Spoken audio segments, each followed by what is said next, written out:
And it's that little microphone there down the lower left-hand corner, okay? And then on chat, can everybody go on the right-hand side of the screen? There's a chat box and just say hello, write down whatever you want to say, just say hello to everybody so that we have a chat, we have 2 chat monitors that will be looking at what you are saying in the chat. So it's a really good way for you to participate. And if you want to speak or something like that, there's a raise your hand, an icon there. And I want you to see everybody now, which is the gallery view, or you can see speaker view. So on the upper right-hand corner, you can go to gallery view, and then you can go to speaker view if you just only want to see me, which I, do. And may I ask people to mute themselves if they're not speaking? And may I ask 2 volunteers to assist us, those of you that are co-hosts, to mute people that have the mic on if they are not speaking, okay? But do feel free, if you want to say something, put it in chat. If you want to put your pronouns in under renaming yourself, it's you can hover around your name and do so. And this is the norm. Will lovely if you can turn on your webcam. Comments, questions are in chat, and we've done the land acknowledgement. As Chris said, this is only going to be an hour. We would love to spend more time with you, but we're going to do poll. We're going to do breakout groups. It's going to be really interactive. We want you to feel that you have a say and you'll be able to ask Chris any questions. So we are going to start with an icebreaker. Random 3 people, your name, your neighborhood. What gives you joy? And what local issues are you really interested in? It doesn't have to be local. It could be like homelessness or healthcare, and why? Okay, all if in 1 minute. So you're going to connect with 2 other people. You're going to hear each other and tell us what gives you joy and why, like what issues you're interested. Okay, here comes the breakout group.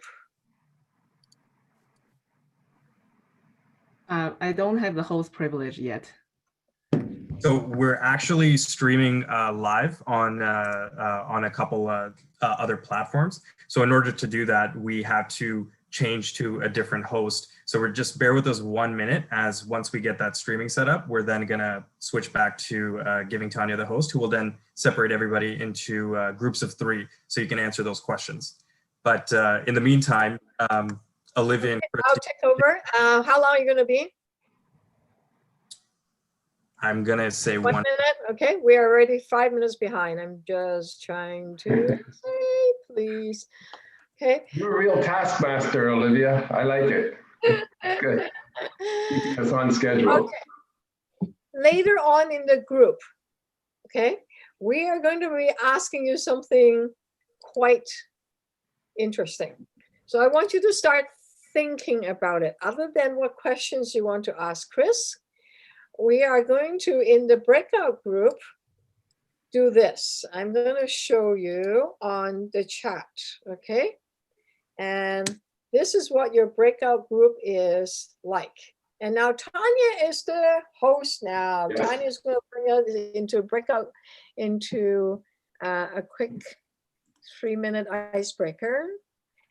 So one question we're going to ask you later on is, what's your top issue? And if you're duck forward, what is one change you would do? Okay. And an action item. We do want change. Okay. What's an action that you want us to do together, or your neighborhood team together? Tanya, you ready for a breakout? Okay, Yeah. here we go.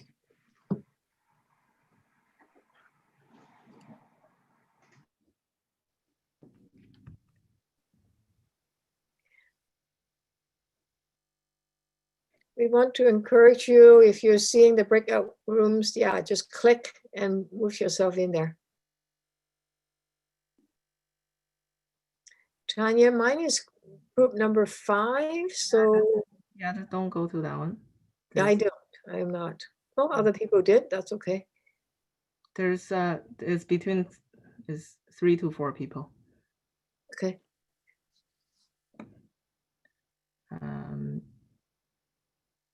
You know what? I think we're going to go over anyway.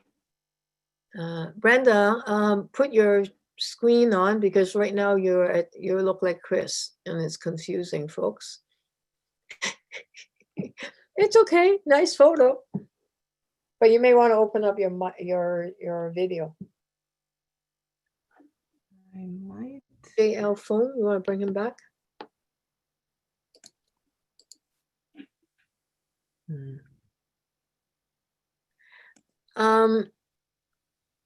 JL phone, if you can put your name in and rename yourself, you can hover up on the upper right-hand corner under rename.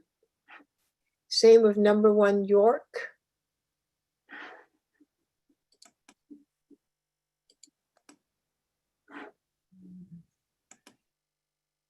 Tony, are you there? And Eric has the second iPad. That's probably because Eric came in the second time. The breakout room is only an icebreaker. It's almost done. It's 2 more minutes.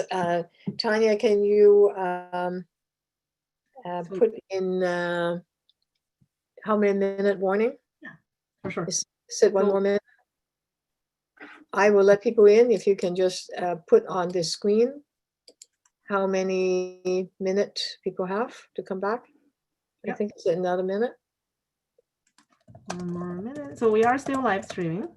1 more minute.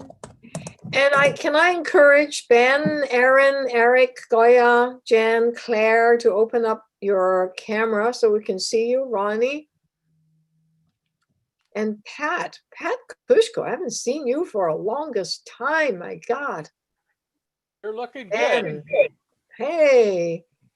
The question that we're doing an icebreaker, what gives you joy? And what are your top questions you want to ask? Well, seeing you gives me joy. No question about wow. that. I need to see you. And Eric. It's cheap to buy a camera. Oh, okay. Eric, what gives you joy and what issues are you interested in that you want a question to ask? You have to unmute yourself. Here you go. Up there, up in the right-hand corner, there's, yeah, on the mic, you got it. Can't hear you, Eric. Okay. Ronnie or Claire, anyone? Can you open up your mic? Eric, I still cannot hear you. Darn. You know what, Eric, it's okay. Can you go into chat and write down what your local issue, what issue you want to ask? Teresa, you have to leave the group. You just joined. It's Rodney saying what gives me joy is seeing children doing wonderful things. I love to watch them play. Wonderful. Okay. Yeah. Everybody's coming back. That's great. Wonderful. And Eric, yeah, I just unmuted yourself. Ronnie, I'm gonna mute you. And Chris, are you back? I'm There back. you are. So what gives you joy, Chris? You have to face that, you know, it's very difficult time. What gives you joy? I think I said 2 things in there. One is the way people are pulling together to help each other through this pandemic. I've never seen anything like it. The way people, like, we put out a call for volunteers, we get dozens of volunteers coming. We put out a call for clothing, and we get, like, with very little notice, we got huge bags full of clothes to give to people, to keep them warm through the winter. That's the thing that's really giving me joy these days. Oh, wow. Thank you. We're going to put a poll out, and we want you to tell us what is one top issue that you're interested in asking, okay? And Tanya, can you start the poll? Okay, so one top issue that you're interested in that you want us to respond to so that Chris will get a feeling of what issues you want to ask him. Okay. And look at this, housing and homelessness. Please vote. The screen is in front of you. And we would really encourage you to tell us what issue you're really interested in talking about. And those of you that are watching live stream, it's not too late to join us live on Zoom, okay? And anybody keep voting. We only have 68% voting. Let's get 2 more. Okay, anybody else? I'm not sure, Olivia. Are you just click on the title? Yep. Is that how you vote? Yep. Okay, I was unsure of the result. Thank you. You just voted. I just noticed 37. Okay, I think, Tanya, can you share the polling results? Yes. There we are. It looks like we'll be talking quite a bit on homelessness and housing. And then we're going to be talking about the environment.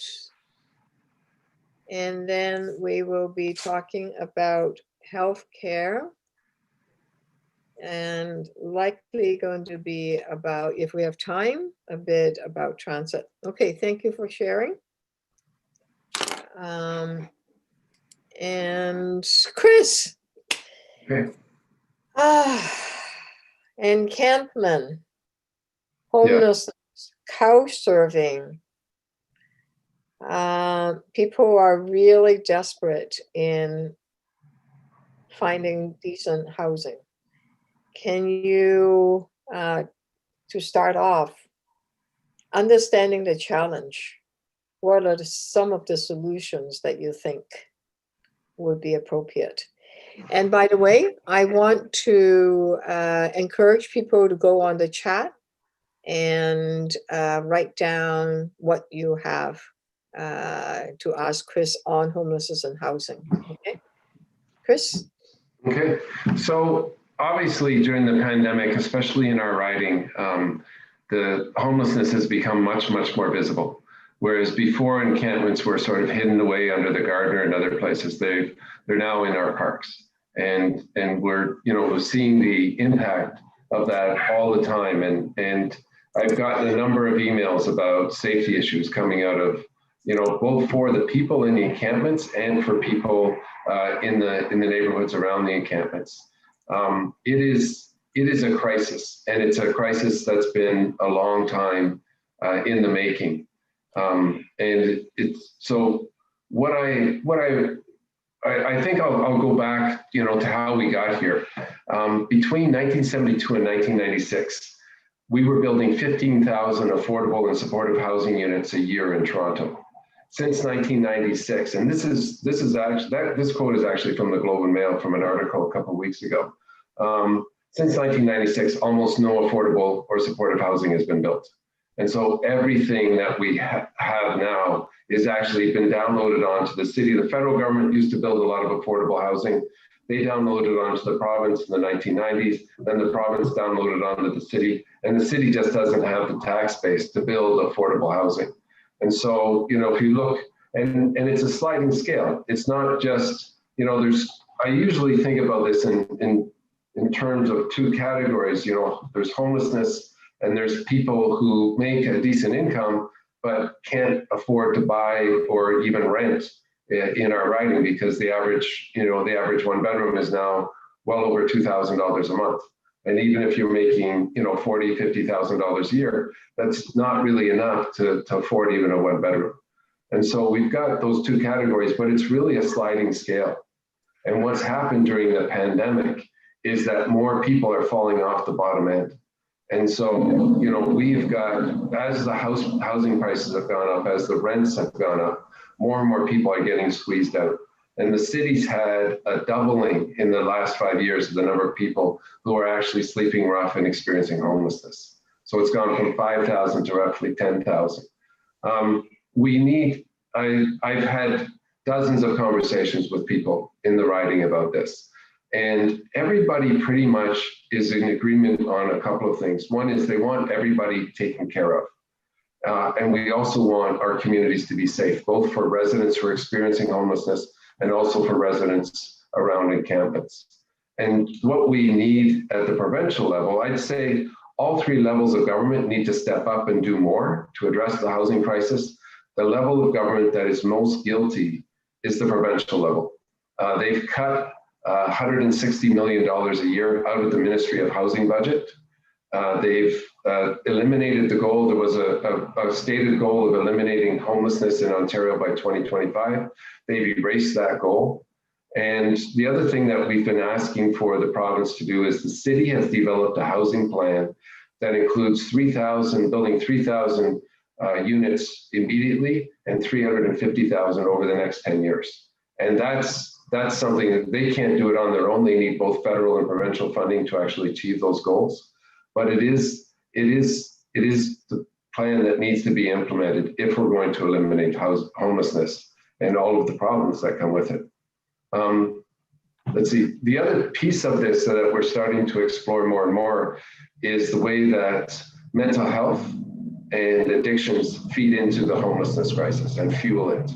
And the recent studies that we've seen show that between 40 and 60% of the people experiencing homelessness, especially those sleeping rough, have an addiction. And there's just not nearly the support, the supports for people with addictions. I've talked to counselors in some of the shelters, and they said that somebody will come to them and say they've got an addiction and say, I want to go on a detox. And that counselor will spend the next 3 days trying to find a space for them in detox. And this was even before the pandemic started, and not be able to find it. And by that time, the person may have changed their mind or they'll just have disappeared. And so we're not providing, when people are ready to turn their lives around and deal with their addiction, we're not providing the supports. So that's another piece of this that we need to deal with. Okay, Jump in because there's lots of questions. I just wanted to get as many questions as possible. And we have 5 more minutes in this session. I'm so sorry. So if you could limit the answer to 1 or 2 minutes, it'd be great. Sure, yeah, I can do that. We will only be able to talk about homelessness and housing. There's a question in the chat about, is there one number you can call? I think someone answered and said it's 311. And then there's lots of other concerns, etc. So on homelessness and housing, I think there are different suggestions. So Chris, if you are Duck Ford, what is one small immediate thing that one could do?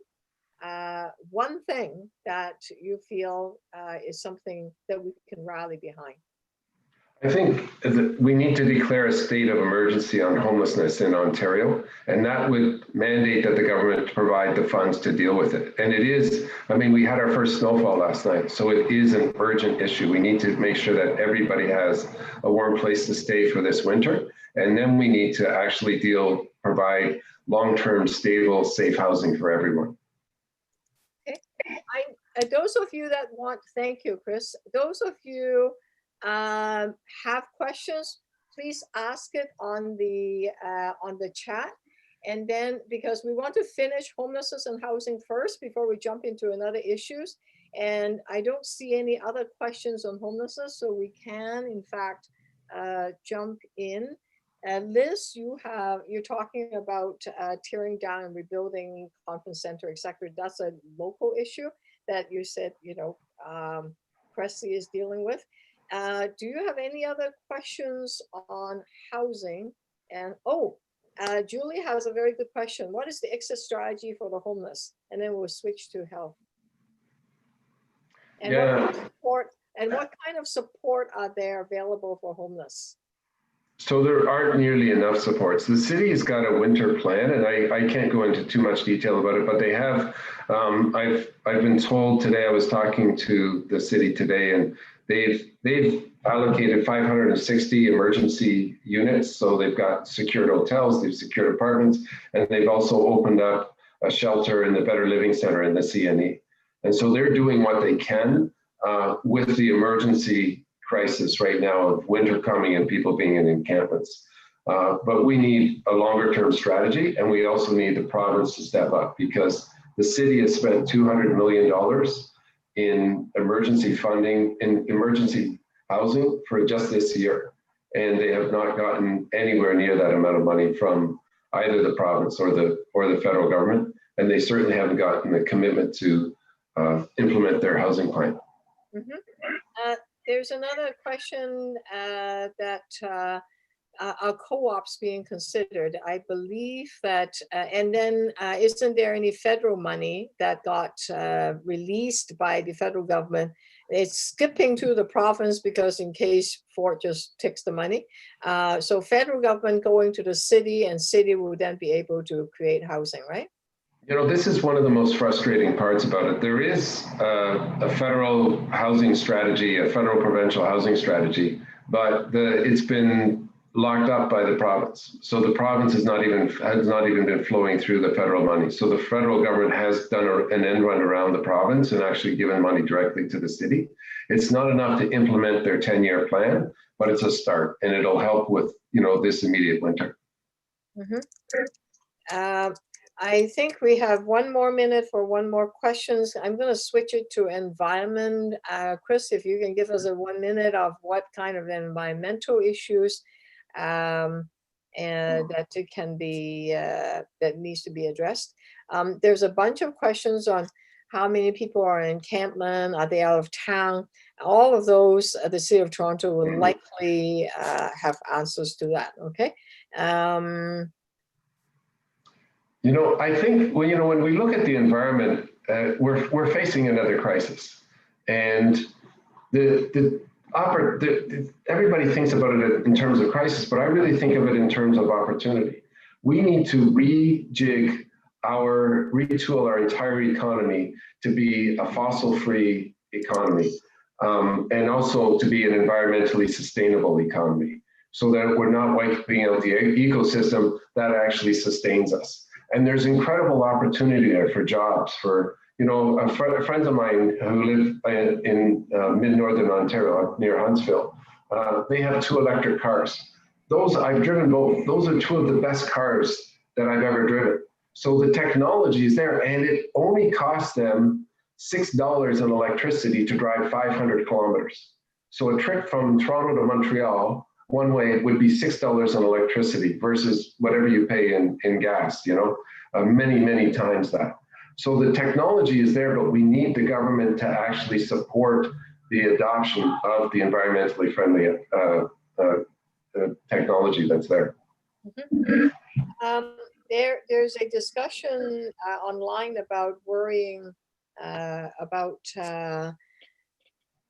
kids in school, in classrooms, etc.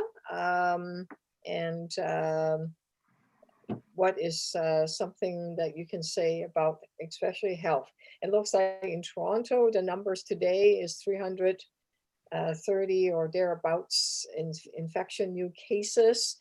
There are people that are really quite concerned about healthcare. Should we have more lockdown? Is there more that can be done on long-term care so that our seniors are protected? Because it's really dire right now for some of the seniors. So, you know, I'm going to tie in the education and the health, the COVID-19 response. There's a woman I've been a health strategist I've been consulting with through the pandemic. Her name's Genevieve G. She's quite famous because her children, she was on CTV being interviewed, and her children walked in behind her, and one said to her, "Do you want to hold my worm?" And so anyways, that went a bit viral. But she is a brilliant health strategist. And she says the idea of the initial lockdown was that we get our testing, tracing, and mask wearing to the point where we don't need to go back into a lockdown. We set up systems so that we protect our seniors in long-term care. We set up systems within our schools so that, you don't have 1,000 kids in a school. You actually, have students studying in community centers, like a pod of 3 classes in a community center or in a church, so that all the kids are not in one building. That was the idea of the initial lockdown, it was to give us some breathing room, get the numbers under control, and then develop the strategies to actually keep them under control. And if you look at other countries like Taiwan and South Korea, they've been able to manage the entire pandemic without ever going into lockdown. And part of it is they learned their lesson with SARS. They had a much worse situation with SARS than we did. And so they were ready for this pandemic. We were not really ready. And okay, so we weren't ready the first round. What's really frustrating is that we're into the second round and we still weren't ready. And so we really need to push the government to keep our seniors safe, to keep our kids safe, and to keep all of us safe through a better testing and tracing regime and everybody wearing masks. Mm-hmm. Lena has a really, really good point. The maintenance increase has gone up by 21%. I assume the maintenance, is it a private condo or is it TCXC building? How do you go through the winter due to this? And so is it the condo maintenance or is it TCXC? So Nina, please be very specific.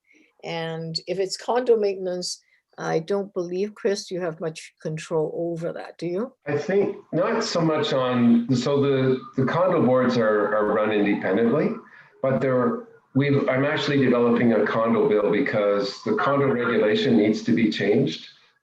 There's so many issues with condo administration, with purchasers, like for people who buy their condos, it's not transparent. The process isn't transparent. When you're buying, you don't necessarily know what you're getting. And so there's a number of changes that need to be made. Please send us an email to my office, describe your situation, and we'll see what we can do for you. Mm-hmm, mm-hmm.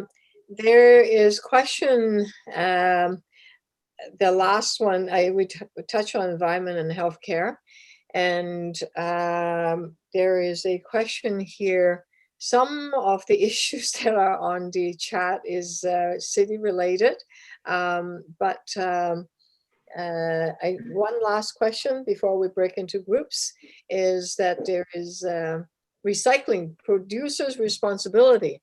And what's the best way forward? Because right now, sometimes you open these things, there's packages and packages and packages.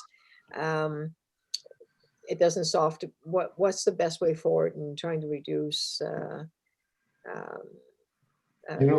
so for that one, I would say, the principle of producers paying for the garbage and the recycling that they produce makes sense, but it has to be done right. There needs to be proper regulation, because right now, the way it runs, we as city taxpayers are subsidizing all of the companies that are producing garbage and products that need to be recycled. And there's no incentive to produce products that can be recycled easily. And so we end up with all this supposedly recyclable material that isn't really recyclable. And CBC had a really good investigative report about a lot of what we think is being recycled is actually ending up in landfills in the Philippines, and the Philippines doesn't want to take our garbage anymore. So we really do need to clamp down on it. We live on a finite planet. We cannot fill it up with garbage and supposedly recyclable materials. We actually need to really get on this with some stiff regulations. Mm-hmm, mm-hmm. I think there's a question about Toronto Hydro. I just want to say that the hydro rate is set by Toronto Hydro, and it's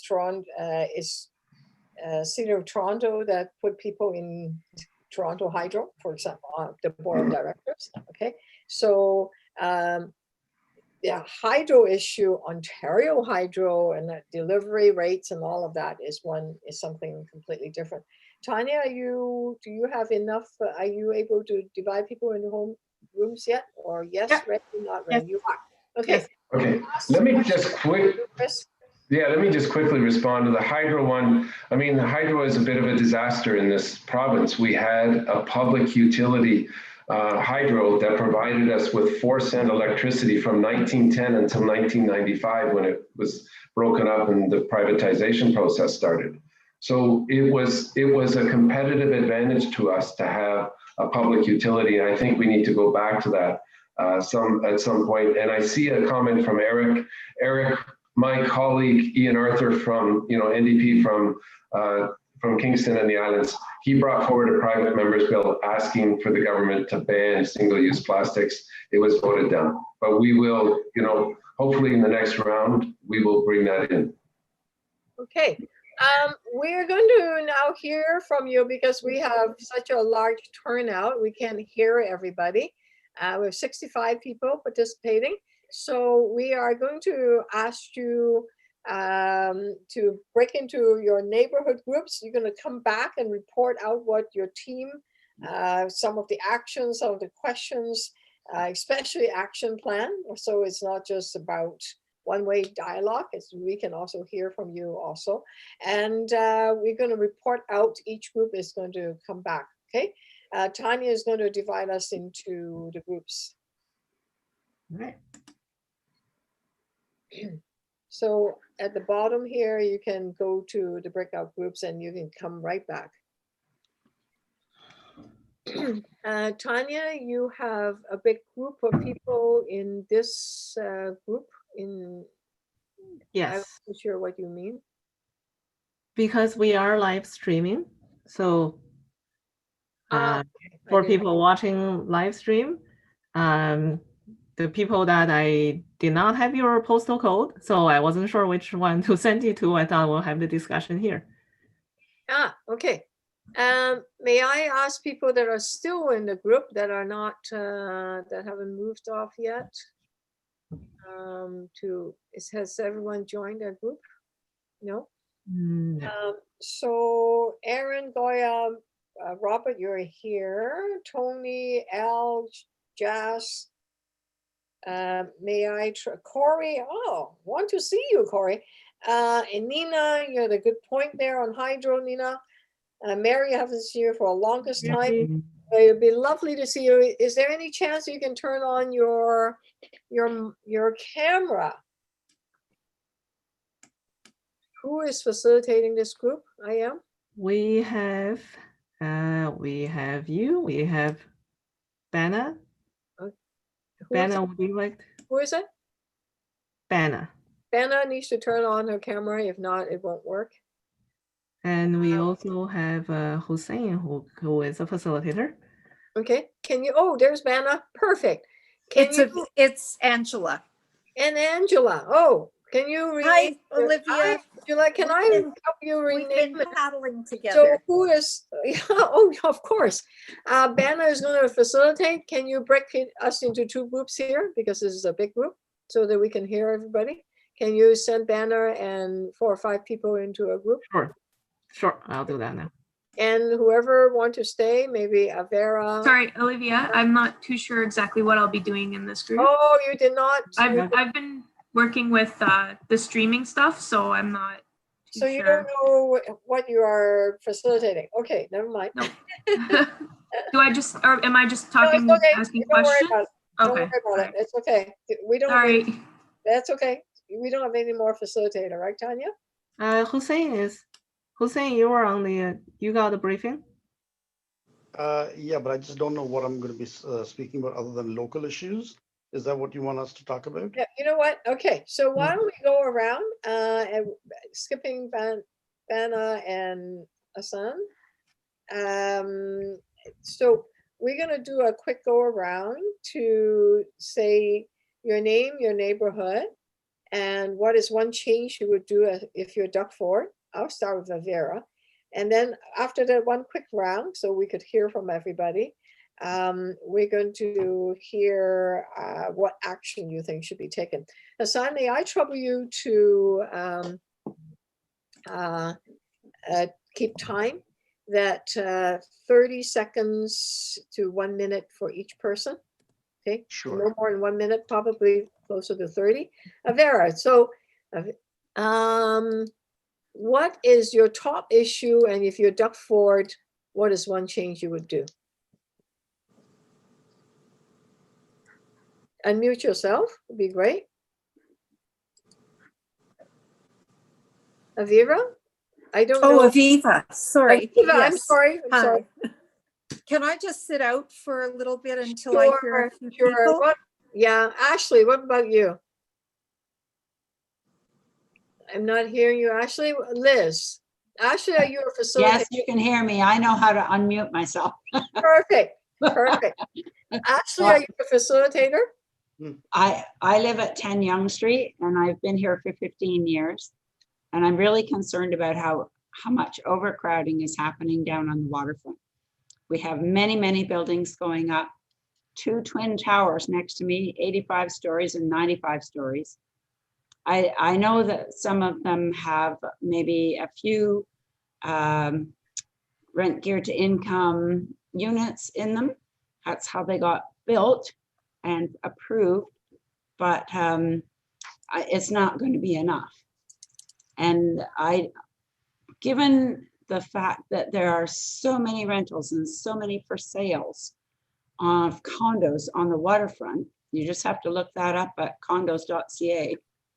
I don't know how those 2 towers are going to fill themselves, and I really don't know how the city of Toronto is going to cope with a whole bunch of vacant units. Can I jump in for 1 second, Liz, just to Thank keep you. track of time? Yep. Is that a question for the city or is that a question more for the province? Well, the province has a lot to do with it because don't they have some kind of OMB that allows developers to get in? They do. Yes. Yeah. It is. Jas is saying that it's coming up to Queen Street. It's everywhere. Yeah. Just a bit of history, Liz and Jas. And Hassan got it nailed in the head. It is the city that allowed a height. However, it's the Ontario Municipal Board that approves a lot of it. So if the city say no, and often they would say, sometimes they would say no, the Ontario Municipal Board that are appointed by the Ontario government would then say, oh, well, okay. Yeah, they appeal to the appeal board. So it is something that we need to change, the Ontario Municipal Board. It was being changed and then it got switched back. So it went back and forth. So I'm going to jump in to see. But I'm mentioning that because it is a provincial issue, Right. more as well as a city issue. Absolutely. I'm going to hear back from other people because Robert, in a minute or so, what is something that you really want to see change, and maybe a question and what action you want to take. And I want to encourage the rest of you, Tony McBride, I don't know what's your first name, Aaron, and please write your question in there so that we could, what action you want to see happening. Okay, Robert? The improvements that they made on King Street aren't very improved. Changing. Which street is it, Robert? Can you speak a bit louder? Which street? Changing the traffic stop to the other side of the street now and allowing left turns coming down, the cars coming down and turning if they're coming south and they end up turning right on King, they go right into the crowds that are all standing waiting for the streetcar. I mean, the whole thing was a whole lot of money spent for no reason at all. All they had to do was maybe prevent left turns. Robert, do you know your city councillor? I think it's his name is Cressy, right? Yes. Yeah. Yeah, Joe Cressy. It's a city issue, and I think you're right. And well, they have another issue at Wellington and Simcoe that is a huge, major issue too. Mm-hmm. Right, right. It's the But King Street I project, have yeah. spoken to them. They do nothing about it. I mean, having cars come up Simcoe Street from Front Street to Wellington is a waste of time, because the only way they can go is to eventually get up Spadina, and if they went along Front Street, they would be able to go up Spadina. So I mean, again, whoever did it just didn't know what they were doing, and they won't fix it. I've spoken to Cressy, and they won't even come down. I want to come down and meet with them and show them what's wrong, but they don't want to do that. That's unfortunate. I would encourage you to express that to your mayor and to your local councillor. Dolores and the mayor and, you know, all of the elected officials, since I have done studies, I have maybe the only person still alive that has worked on 3 royal commissions, one of which was for the whole government of Saskatchewan, all our municipal affairs and that.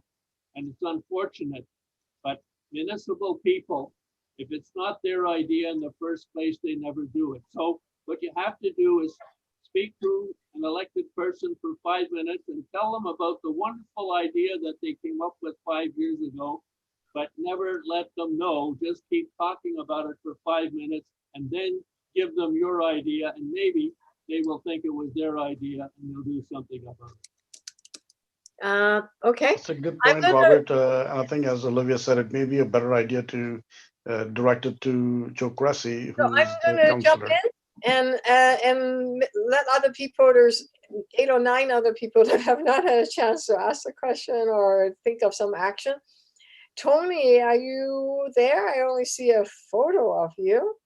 And Corey, do you have some suggestions on what action you want to see happening? And one change you want to see? Tony, are you there? Aviva, are you still sitting out? You want to jump in? Yeah, I sorry, I hope this is appropriate, and apologies for being late. The Supreme Court, the court system isn't open at the moment. It's a provincial issue. So Supreme Court, yeah, Supreme Court. Sorry, go ahead. What's your question? So my question is for, it's personal, for people who aren't receiving support who should be. There is no way of working with the court to force somebody to be paying support. Okay. The question the is, courts aren't open. Yeah. Some of the court is in fact open. I know there are courts that are open via Zoom. There are courts that are physically open if it's a criminal offense. Supreme Court is open. Yes. There's still some Yes. issues. So I think by and large. But not for women without children. Okay. Thank you for raising that.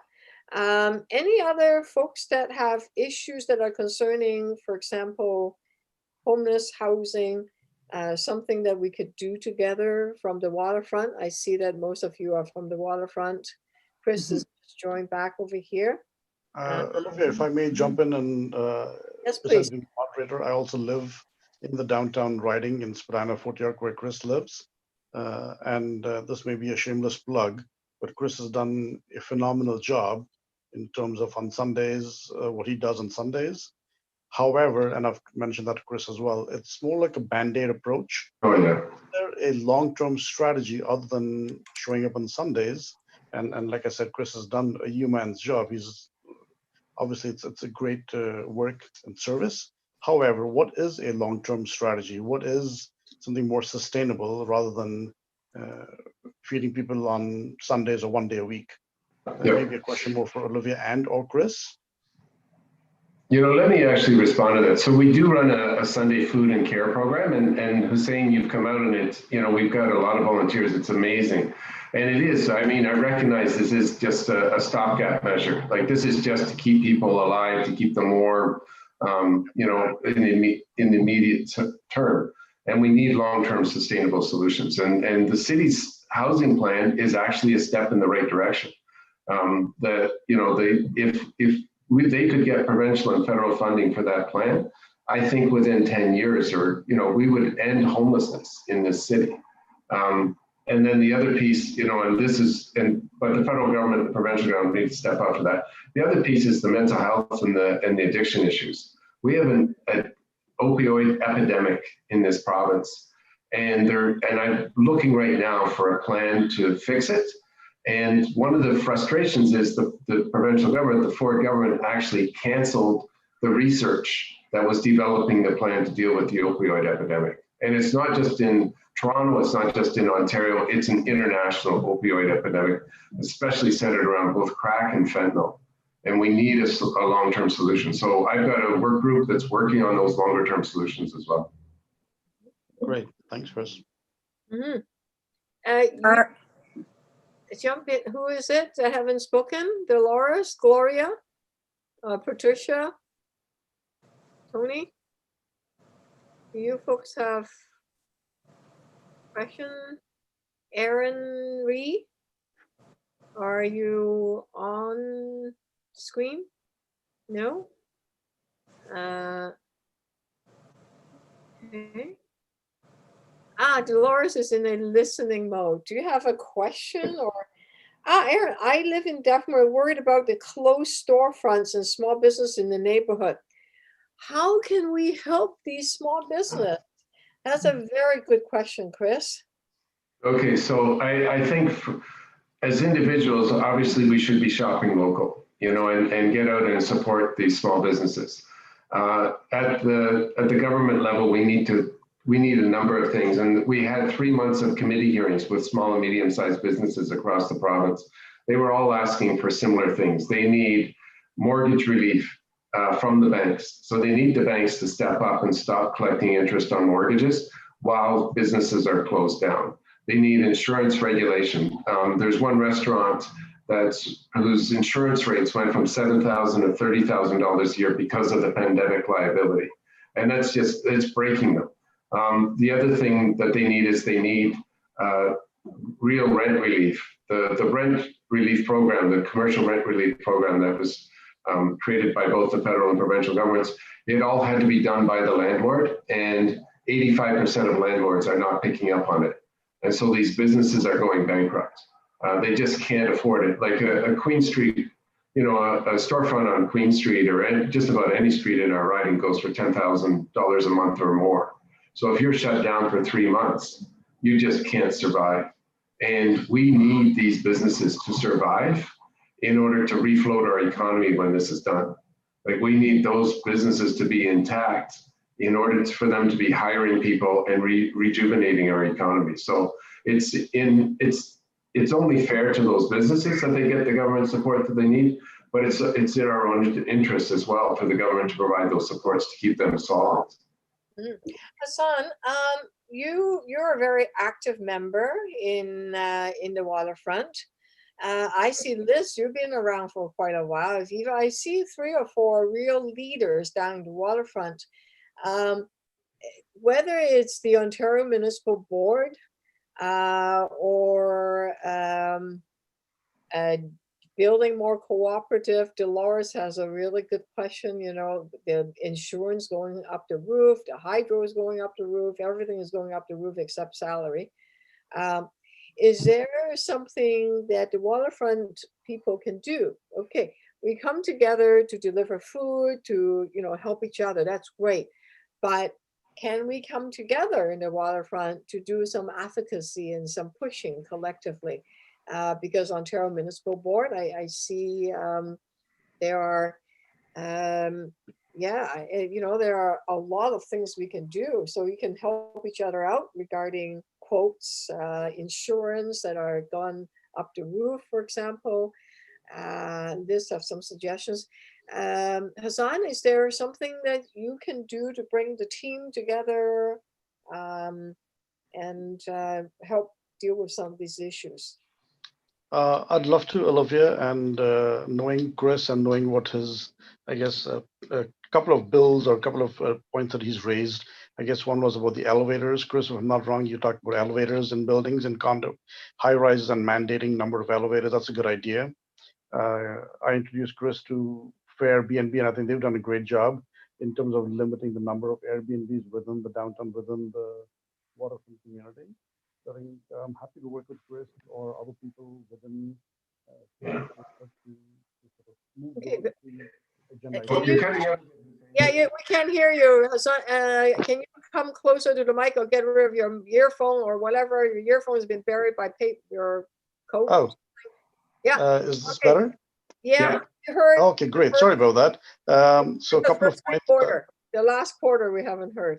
Okay, sorry about that. So I'm happy to. More minute. Okay, so I think I'll just recap.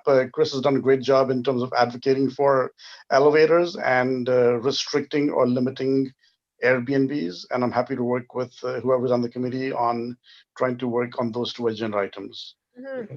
Patricia and Liz and Aviva and those of you that still are, you know, that have your mic on. What about a waterfront team that can work on, you know, Ontario Municipal Board that needs to be reformed? Insurance policy? No, Patricia, I've gone it too many times. What about you, Liz? No, I've stayed out of being involved. I just write letters. I just write letters. Right, Chris? Yes, I recognize your name. Patricia, what about you? What you were shaking your head about? Mary just joined back in. No, I don't. I don't know if I can commit to anything like that. I'm sorry. Sorry. Okay. Rochelle, you're back. Yay, great. Hassan, do you want to just, when we come back, give a 30 seconds, 1 minute wrap on the kind of discussion we had on the breakout group? Is that okay? Remember what we last talked about, but well, you need to bring your mic up wherever you're saying. We can't hear you again. Okay, let me just get rid of. Okay, I just Mike. How's this? Better. Okay, I just got rid of the earpiece. Yeah, I got rid of the earpiece. Okay, so yeah, I'm happy to sort of recap and talk about the last 2 or 3 items that we discussed. Okay, perfect. Tanya, do you have a list of? Oh, definitely. Do you have a list of people that will be reporting out? Can you call them out? I don't have that yet. So if people can privately message me who is reporting from your group, that'd be great. Yeah. Rochelle, who is reporting on your group? Anyone? Hefner? I didn't get to designate anybody to report back, but was in my group. I don't know if she wants to speak on what we were discussing in our group. If not, why don't you go for it? Okay. So what we were talking about mainly was the homeless population inside of our communities. So like, what is the exit plan on that? And what they were trying to say is like to put into place like the action plans where like programs in place for people with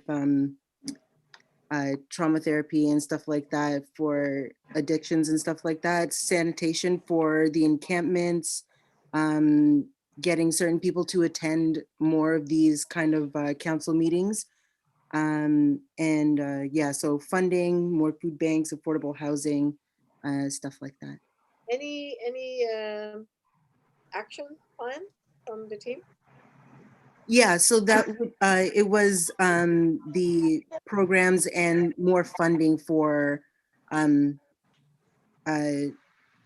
sanitation and programs, food banks and stuff. Okay. We're going to do a quick reporting out, less than a minute from everybody, and then Chris is going to summarize and wrap up and answer more questions, okay, if we have any time left. Ashley, do your group have a report out? Oh, it's you. Okay, let's turn on your mic. Okay, there. Can everyone hear me now? Yeah. Okay, great. We had a great discussion with some really interesting ideas about homelessness and the housing crisis. The group felt that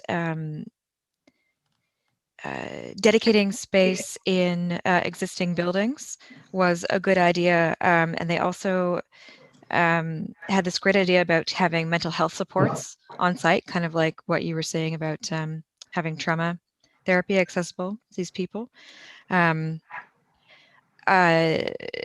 There was frustration with how hard it is to get these kind of things going. An acknowledgement that it requires a lot of coordination, you know, to have like a blended building where it's residents and homeless and mental health people on site, and difficulties with that. And we also had this interesting perspective of climate change and taking poor care of the environment having like broader impacts on the homelessness issue in the city, like compounding the issue by making living inhospitable in certain ways and more difficult for certain people. And there's this idea of community engagement through like petitions. You know, even if getting all those signatures doesn't do something, you are getting the message out to people, right? So you get to have that conversation with lots of people, and maybe that builds engagement. And that's it. Great. Thank you. Shelley, your report less than a minute because we're at 8 o'clock and Chris wants to sum up too. So we have a huge number of people that needs to report out. So make it shorter if you can. Shelley? Is that me? I think there's two Shelleys on the call. Ah, okay, Shelley, you then. Okay, Maureen, do you mind if I jump ahead? I'm just going to do it to Go save for it. time. Or Maureen, doesn't matter. It's all right. We basically we had homelessness environment and small businesses that came up. For homelessness, we talked about getting the information out that Corey asked about earlier about where to call for central intake lines if you know someone who needs shelter. Because that information isn't widely known. We talked about some local initiatives going on in the St. Lawrence market area for specifically clothing drives for waste reduction. We have another one coming up in the fall, so hopefully they'll expand their social media presence so more of us can find out about that. And then in terms of small businesses, we wanted to highlight some of the work that's going on, including the barber who's giving $5 discounts if you show up with the local restaurant receipt. So we thought basically it was a lot of like highlighting a lot of those really cool initiatives using the active social media accounts or expanding the existing social media of ongoing activities. Oh, wonderful. Okay. David Smiley, less than a minute. Let's hear from your group. That's great. David, are you there? Open up your mic. Okay, I've unmuted you. Hi. Hi, it's Jennifer. I'm reporting for our group. Okay. So, okay, go for it. We talked about an interesting reconciliation initiative happening on the Toronto Islands, the Moccasin Identifier Project, which we're hoping can be included in Chris's next letter so that more people can participate in the next session. We talked about homelessness and that we really like the idea of the state of emergency on that. So we think the action item should be pushing for that. And we also talked about a municipal issue, which was bikes on the harbor front, and we had a few ideas about how to address that issue. Excellent. Oh, well, speaking about Harborfront, Hassan, you're at Waterfront team. Yes, I think I'm going to wrap up with a cocktail of different ideas which have been discussed already, but a lot of it is to do with the high rises coming up downtown and what can we do. I mean, Chris has got a couple of pet projects, such as restricting or limiting the Airbnbs, number one, or better elevator access. So things which are really specific to downtown. They may or may not be provincial or federal issues. Some of them may be municipal issues. And we've got a councillor who seems to be missing in action for the most part. He shows up only when there's a camera around. So being more involved and taking over and helping out more on the local side of things, on the waterfront and the harborfront, with a lot of the common issues that we all have. Mm-hmm. Thank you, thank you, thank you. Shana, your group, has it reported yet? Hi, everyone. So I'm just going to keep this short, just in the interest of time. So a couple of the things that we talked about really were around the fact that we are, we have a majority conservative government. So one of the issues that the strategies that was discussed was working with other organizations that are doing work on the ground around renters issues, housing issues, so groups like Acorn, and then also having a unification of resources list. So having a list that people can go to find those numbers, find those groups, whether it's mental health, addictions, or homeless resources. Something else that came up from the group was discussion about the empty units in developments and new developments, and putting perhaps a tax on those units. Also sort of clarifying the issues around Airbnb and possibly a tax there. Something that came up as well was we need some better policing intervention strategies as opposed to just going in and slashing tents in the parks. That came from a resident who actually lives very close to Grange Park, and feels that the police are using heavy-handed tactics. And also Susan joined us. We had some technological difficulties, but thank you, Susan. She's a recipient of ODSP. She does have some health issues, and really brought home the issue of technology for seniors and people who are struggling financially. So it certainly increased ODSP is an issue, and highlighted how difficult it is for folks to live on the benefits that they're getting now. Also, when there are folks in the tents who do receive ODSP as well. So thank you. Wow, that's quite a group. Love to be fly on the wall on that one. Hayden, your group, you have, who's reporting? You It's are? me. I'm reporting. Go for it. Okay, so we talked a lot about making sure people have access to information, statistics about homelessness and encampments, so people can sort of formulate informed opinions and try and help out where they need to help out in parts of the city that are being hit hardest. We also talked about bringing awareness about homelessness and encampments to areas outside of the city of Toronto, because like Chris was saying earlier, a lot of the burden with homelessness and housing falls on the province, and the provincial government's biggest base of support comes from outside of the city of Toronto. So how do we make people who live outside of the city of Toronto, where in more rural areas where homelessness might be more out of sight, out of mind, care about things like homelessness and encampments, whether that be through members of provincial Parliament making statements or sharing things on social media, or homeless people getting more sort of empathetic treatment in the media and on television, that sort of thing. So yeah. Thank you, Hayden.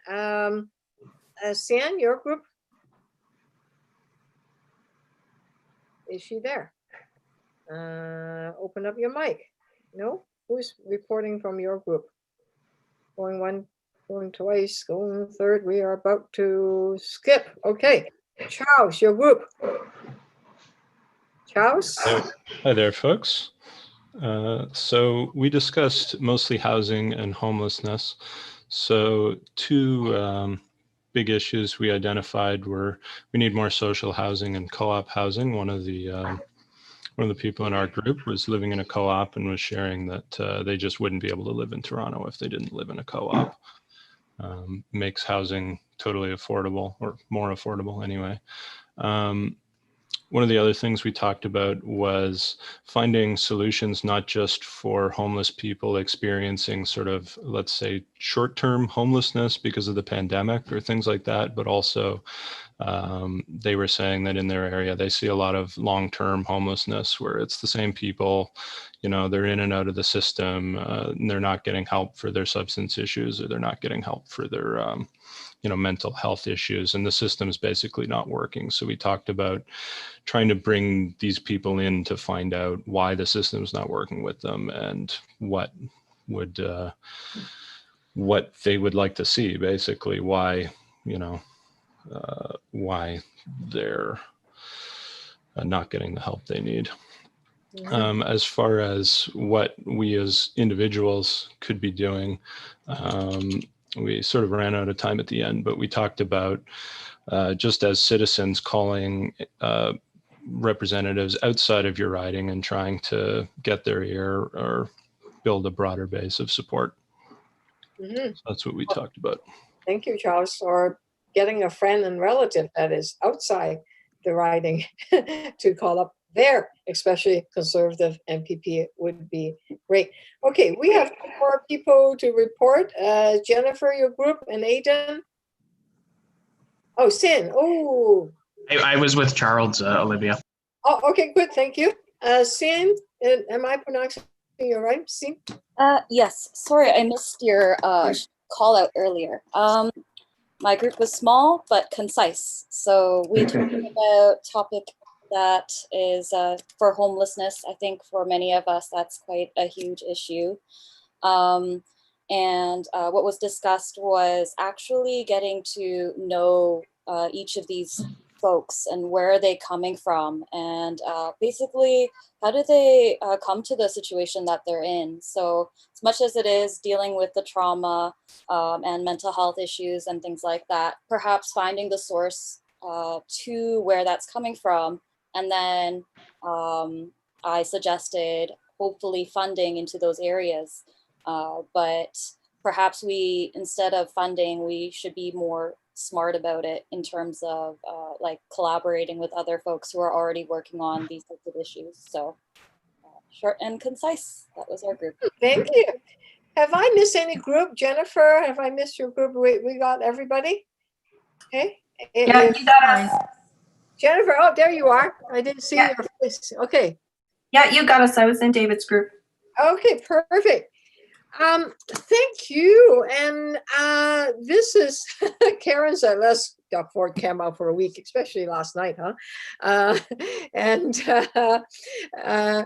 Charles actually put on something. It'd be wonderful to have meetings like this where you can meet with some of the local areas and encourage each other to get questions and get answer and feel the energy of how everybody is helping each other. Greatly inspirational. I'm going to leave the last word to Chris to sum up because it's now past, we're 11 minutes over, but it's so worthwhile to hear what you're saying. Chris, go for it. I want to say a huge thank you to you, Olivia, because I'll be honest, when Olivia said, we're good, I said, will you host this? And she said, yes, but we're not going to just have a conversation. We're actually going to get people engaged in the conversation with all these breakouts and the polls and everything. And I thought, wow, that's a lot, but it really worked well. I think we all got a chance to speak, and I cruised around a couple of different meeting groups. So thank you, Olivia, for your inspiration for doing this. I'll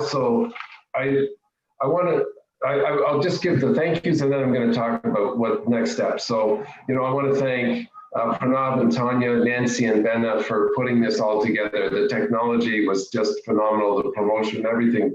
And to all the volunteers who coordinated the groups. And if I missed anybody, I deeply apologize, but I think I got everybody here. And if I miss somebody and somebody notices, please let me know. Hussein, Shauna, Maureen, Rochelle, Ashley, Hayden, Alden, Charles, David, Jennifer, and Zane. Did I miss anybody? Shelly. Anyways, thank you guys so much to everybody who made this happen. Thank you so much. As far as the Moccasin Identifier Project, I've participated in other events around that. I will put it out in our next update. It's an absolutely fascinating way to learn more about First Nations communities, and particularly the Mississaugas of the Credit, that we are on the traditional territory of. The people are right about, encampments, affordable housing. Those things are the topics that kept coming up again and again tonight. And the most frustrating part is we know the solutions. We've built affordable, we've built supportive housing in the past. We've built co-ops. There are so many co-ops in our riding, but we stopped building them 25 years ago. We need to start building them yet. We know the solutions to these problems.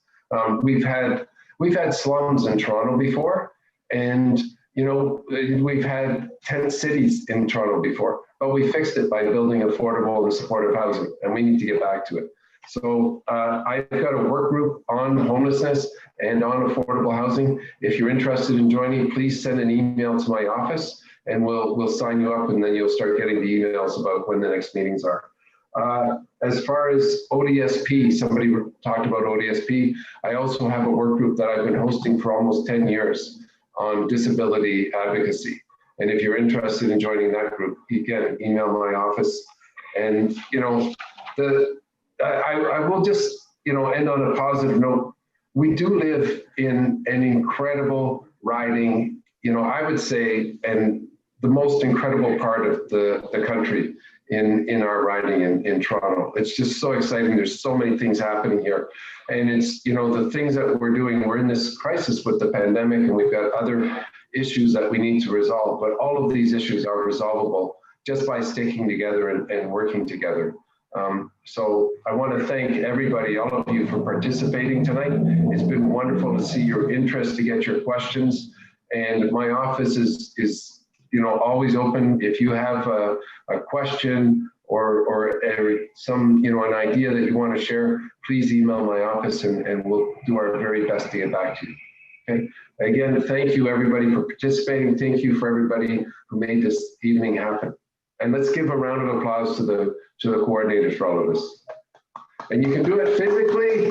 Yes, that's nice. Oh, one more thing. Can somebody, is everybody okay? I'd like to get a picture of the different screens. So if you don't want to be in the picture, just turn off your video now. And then Pranav, I'm going to call on you. Can you do, or Nancy, can you do a print screen for the different screens here? Yeah, I can do that too. I have a pretty great, awesome. I would capture it and good. Pranav, I think if you don't mind, please do it. It right now. So I'm capturing page 2. Give me a smile. Yay, with a dog. Okay, I need one more because page 3, there are 3 pages of you guys. Oopsie, wait a second. One more page. 1 second here. We are doing one more capture that works well. You know, page 1, I need people smiling. Come on. All right. Got it. Okay. Awesome. Thank you. Thank you. Okay. Thank you, everybody, so much. Thank you. Stay safe. Yeah, Olivia and Chris. Thank you. Okay. Thank you. Nice seeing all of you. Take care. Thank you. Hey, the facilitator can stay behind for a little bit, and I'm going to share with you. Okay.